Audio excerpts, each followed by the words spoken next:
నా పేరు లక్ష్మయ్య. తను నా భార్య కల్పనారాణి.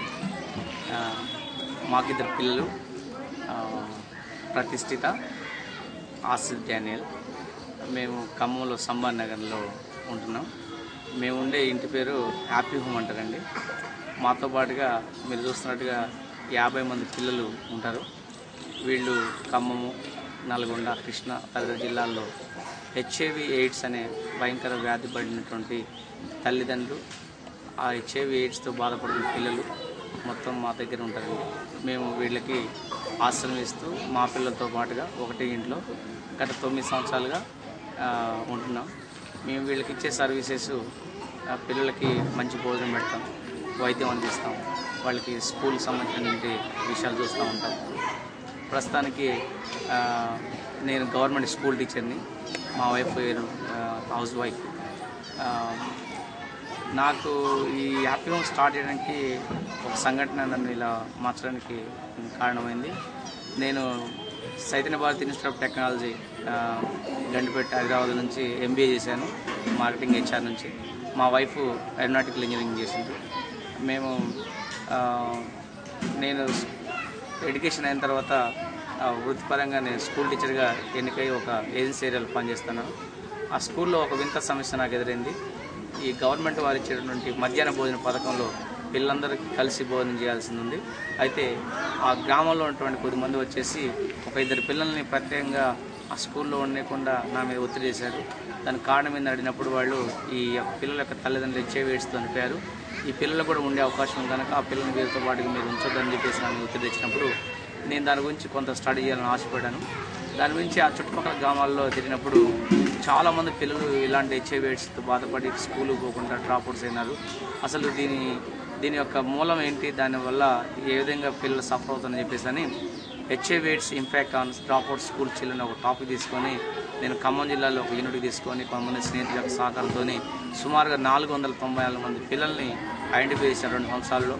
ఆ రిపోర్ట్ తీసుకొని రాష్ట్ర ముఖ్యమంత్రి గారి దగ్గరికి వెళ్ళి వారిని రిక్వెస్ట్ చేశాను, సార్ మాకు అవకాశం ఇస్తే ఈ పిల్లలందరికీ నేను ప్రత్యేకంగా ఒక స్కూలు, ఒక హాస్టల్ పెడతా అంటే నేను అప్పటికి మ్యారేజ్ అవ్వలేదు నాకు కనుక నా వయసును బట్టి నన్ను ఎవరు నమ్మలేదు. అయితే తర్వాత నాకు ఈ లోపు మ్యారేజ్ అవ్వటం, మా భార్యకు కూడా సేమ్ ఆలోచనతో తను కలవటం, నా భార్యతో ఈ విషయాలు షేర్ చేసుకున్నప్పుడు ఆవిడ కూడా ఇలాంటి సాంఘిక సేవా కార్యక్రమాల మీద ఎంతో ఇష్టమైన ఉన్నది కనుక మనం చేద్దామండి ఏదైనా అని చెప్పేసి అని ఇద్దరం కలిసి చాలా గ్రామాలు తిరిగాం. వారి యొక్క సమస్యల్ని దగ్గరుండి చాలా క్షుణ్ణంగా పరిశీలించాం. ఒక సంఘటన మమ్మల్ని హోమ్ పెట్టడం కోసం ప్రేరేపించింది. అదేమిటంటే ఇక్కడ ఖమ్మం దగ్గరలో ఒక ట్రైబల్ విలేజ్కి వెళ్ళాం. అక్కడ ఒక పేరెంట్స్ ఇద్దరు HIV AIDSతో రిక్షా పుల్లరు. వాళ్ళ చిన్న బాబుకి AIDS ఉన్నప్పుడు ఆ గ్రామంలో ఉన్న ట్రైబల్స్ అంతా కలిసి మీ పిల్లోడు మా పిల్లల దగ్గరికి వచ్చి ఆడుకుంటున్నాడు, స్కూల్కి వస్తున్నాడు, వాడుకున్న జబ్బు మా పిల్లలకు వస్తే పరిస్థితి అని చెప్పేసి అని ఆ పిల్లోడికి కర్డ్ రైస్లో పాయిజన్ పోసి చంపేశారు విలేజ్ అంతా కలిసి. ఆ సంఘటనతోనే మా మనసు చాలా అతలకుతలం అయిపోయి ఏదైనా మనం ఇలాంటి పిల్లలకు ఫోన్ చేయాలని కృతజ్ఞత అయ్యి చాలామంది దాతల దగ్గర వెళ్ళాం, కానీ ఎవరు సరైన విధంగా మమ్మల్ని రిసీవ్ చేసుకోలేకపోయారు. అయితే మేము గవర్నమెంట్ టీచర్ కనుక బ్యాంకు నుంచి పర్సనల్ లోన్ 1 లక్ష రూపాయలు తీసుకొని ఖమ్మంలో ఒక పాడుబడ్డ బిల్డింగ్ ఉంటే దాన్ని తక్కువ రేటు కిరాయి తీసుకొని నా భార్యని ఇక్కడ పెట్టి నేను మనుగురులో జాబ్ చేస్తూ వారానికి 2 సార్లు 3 సార్లు వచ్చేవాడు. అట్లా నా భార్య మొదట ఒక అబ్బాయితోని ఇంట్లో పెట్టుకొని మేము సాదుకుందామని అనుకున్నాం. ఆ విధంగా మా కొలీగ్ ఒక పిల్లోడిని కూడా సాదుకోండి, ఆ పిల్లడికి ఖర్చుని ఇస్తున్నప్పుడు అలా చుట్టుపక్కల వాళ్ళకి వీళ్ళకి తెలిసి ఈ 9 సంవత్సరాల్లో చాలామంది ముందుకు వచ్చేసి పిల్లల్ని మా దగ్గర పెట్టి పోయించండి, మేము సాయం చేస్తామని మాట ఇచ్చారు, కానీ వాళ్ళు మాట మీద నిలబడలేకపోయారు. దాని కారణంగా కొంతమంది 6 నెలలు, సంవత్సరం, 2 సంవత్సరాలు సాయం చేసి డ్రాప్ అయ్యారు. కానీ పిల్లలు మేము వెనక్కి పంపలేక 50 మంది పిల్లలు మా దగ్గర ఉండిపోయారు.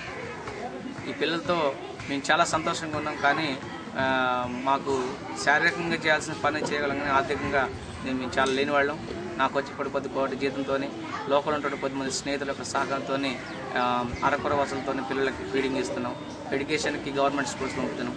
వైద్య సదుపాయం అంటే ఎక్కువగా గవర్నమెంట్ హాస్పిటల్ మీద ఆధారపడుతున్నాం, కానీ వారికి కావాల్సినటువంటి అంత మెడిసిన్ ఆ పరిస్థితుల్లో లేదు ప్రస్తుతం.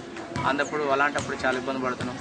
ఇప్పటివరకు పిల్లలు సుమారుగా 9 మంది పిల్లలు ఈ 9 సంవత్సరాలు చనిపోయారు. చాలా విచారకరమైన విషయం ఏంది, ఈ సంవత్సరంలోనే జనవరి నుండి ఇప్పటివరకు 8 మంది పిల్లలు చనిపోయారు. దేని కారణంగా అంటే ఈ పిల్లల మధ్య రావడంలోనే లేటుగా వచ్చేసి అక్కడే వాళ్ళ దగ్గర సరైన పోషణ లేక, సరైన టైంలో మెడిసిన్ ఇవ్వలేక అందుకోలేక, వాళ్ళని సరిగ్గా పట్టించుకొని ప్రేమించే వాళ్ళు లేక వాళ్ళు మానసికంగా కృంగిపోయి త్వరగా చచ్చిపోయారు పిల్లలు. అది తలుచుకున్నప్పుడు మేము చాలా బాధపడేవాళ్ళం. వాళ్ళు ఇంకా మా దగ్గర ముందు వచ్చినట్టయితే ఇంకొద్ది కాలం బతికించేవాళ్ళం. మేము వాళ్ళని బ్రతికించడానికి మేము దేవుళ్ళం కాము, డాక్టర్లు కాము, కానీ మాకు మనసు ఉంది. వాళ్ళకి మా స్టడీలో ఏమర్థమైందంటే కేవలం మందులు అన్నమే కాకుండా ప్రేమ అనురాగాలు అనేవి మనిషికి అందితే వాళ్ళు మరి కొంతకాలం బతికే అవకాశం ఉంది. ఒక మనిషి చచ్చిపోతూ ఉంటే చూసే పరిస్థితులు మేము లేము కనుక ఇవన్నీ కండిషన్స్ మాకు గమనించి మా బిడ్డలైతే ఏ విధంగా చూసుకుంటాము. మీరు వీడియోలు చూస్తూ ఉంటారు. మాకు ఒక పాప బాబు, మేమంతా మాకు సపరేషన్ ఉండదు. ఇక్కడ దీనికి ఇది ఒక అనాథ ఆశ్రమం అని ఒక బోర్డు ఉండదు, వెబ్సైట్లు ఉండవు. మేము ఎక్కడికి చందాల కోసం పోయేసి బజార్లు తిరగం. ఎవరైనా రెస్పెక్ట్గా వచ్చేసి మా పిల్లల్ని ప్రేమించి అవసరాల కోసం ఏదైనా సాయం చేస్తే మేము గౌరవం తీసుకుంటాం. పిల్లలకు కావాల్సినటువంటి వసతులు చాలా దగ్గర నుండి గమనిస్తాం. మేము కూడా ఒకటే ఇంట్లో అందరం కలిసి 9 సంవత్సరాలుగా ఉంటాం. పిల్లలకి సొంత తల్లిదండ్రులు ఏ విధంగా అయితే ప్రేమానురాగాలు అందిస్తారో ఆ విధంగా ఇవ్వడం కోసం మేము ప్రయత్నం చేస్తూ ఉంటాం. వాళ్ళకి చదువు చెప్తూ ఉంటాం. వాళ్ళకి ఏ టైంలో ఎటువంటి అనారోగ్య కారణ ఇబ్బందులు వచ్చినా ఇమ్మీడియట్గా మేము రెస్పాండ్ అయిపోయి వాళ్ళకి ఒక తల్లిదండ్రి ఉన్నారని ఒక భరోసా ఇస్తూ ఉన్నాం. దాని కారణంగానే పిల్లల్లో ఆరోగ్యంగా ఉంటున్నారు. వాళ్ళ చదువుల్లో కూడా చాలా రాణిస్తున్నారు. ఇప్పుడు మాకు వాళ్ళని చూస్తూ ఉంటే చాలా సంతోషం అనిపిస్తుంది. ప్రస్తుతానికి మా దగ్గర మొత్తం ఆడపిల్లలు మగ పిల్లలు కలిపి 50 మంది ఉన్నారు. దీంట్లో ఏజ్ గ్రూపు మేము స్పూన్ ఫీడింగ్ పిల్లల్ని కూడా తీసుకుంటాం. కానీ కొన్ని కండిషన్స్ కారణంగా మాకున్నటువంటి రిసోర్స్ తక్కువ ఉండటం వల్ల ఆయాల మీద డిపెండ్ అవ్వక మేమే పని చేసుకుంటూ ఉంటాం. కనుక చిన్న పిల్లలు తీసుకుంటే ఇబ్బంది అవుతుందని 3 years నుండి 15 సంవత్సరాల వయసు ఉన్న పిల్లల వరకు మా దగ్గర షెల్టర్ ఇస్తాం. అట్లా మా దగ్గర 1వ తరగతి నుండి ఇంటర్మీడియట్ చేసే పిల్లల వరకు ఉన్నారు. వీళ్ళందరూ ఒకప్పుడు స్కూల్కి పోని వాళ్ళే, కానీ మేము వాళ్ళ హెల్త్ మంచి ఫీడింగ్ ఇచ్చి వాళ్ళంతా మంచిగా అయిన తర్వాత వాళ్ళని ఇప్పుడిప్పుడే స్కూల్లో జాయిన్ చేపిస్తే ఇప్పుడు అలవాటు పడుతున్నారు. వాళ్ళు చక్కగా డ్రాయింగ్ కానీ కాపీ రైట్స్ కానీ మినిమం కాన్సెప్ట్లో వాళ్ళకి ఇప్పుడు ఇంప్రూవ్మెంట్స్ వస్తుంది. అది చూసినప్పుడు మాకు చాలా సంతోషం వేస్తుంది. ఏదైనా మేము ఈ రాత్రి మూల పడుతున్న మా భార్య భర్తల యొక్క శ్రమకి తగిన రిజల్ట్స్ మా పిల్లల నుంచి వస్తుందని చెప్పేసి మేము చాలా సంతోషపడుతున్నాం. అంతేకాదు ఒకప్పుడు వాళ్ళ యొక్క CD4 కానీ వాళ్ళ ఆరోగ్య పరిస్థితి బాగలేదు, కానీ ఇప్పుడు వాళ్ళు హెల్తీగా గ్రోత్ వస్తుంది, వాళ్ళు మంచి డెవలప్మెంట్ వస్తుంది. అది చూస్తుంటే మేము బట్ట కష్టం మర్చిపోతున్నాం. అంతేకాదు చాలామంది స్నేహితులు అప్పుడప్పుడు వచ్చి సహాయం చేస్తూ పోతున్నారు, కానీ ఇది ఇప్పుడున్నటువంటి అవసరాలకి అది సరిపోవట్లేదు. గవర్నమెంట్ నుంచి మేము ఇంతవరకు ఎటువంటి సహాయం తీసుకోలేదు. రీసెంట్గా మా ఇల్లు నడిచే విధానం చూసి సాక్షాత్తు రాష్ట్ర ముఖ్యమంత్రి గారు వచ్చేసి వారి యొక్క ఇంద్రమ్మ బాటలో వచ్చి పిల్లలను చూసి మీరు చాలా ఒక వ్యవస్థ చేసే పని మీరిద్దరు భార్యాభర్తలు చేస్తారని వారు పేర్కొనడం జరిగింది. గవర్నమెంట్ పరంగా మేము కూడా సహాయం చేస్తామని చాలామంది చెప్పారు, కానీ ఇంతవరకు ఎటువంటి సహాయం మాకు అందలేదు. లోకం 20 మంది నాతోని స్నేహితులు వారికి వచ్చినటువంటి కొద్దిపాటి ఆదాయంతో మాకు కంట్రిబ్యూట్ చేస్తారు.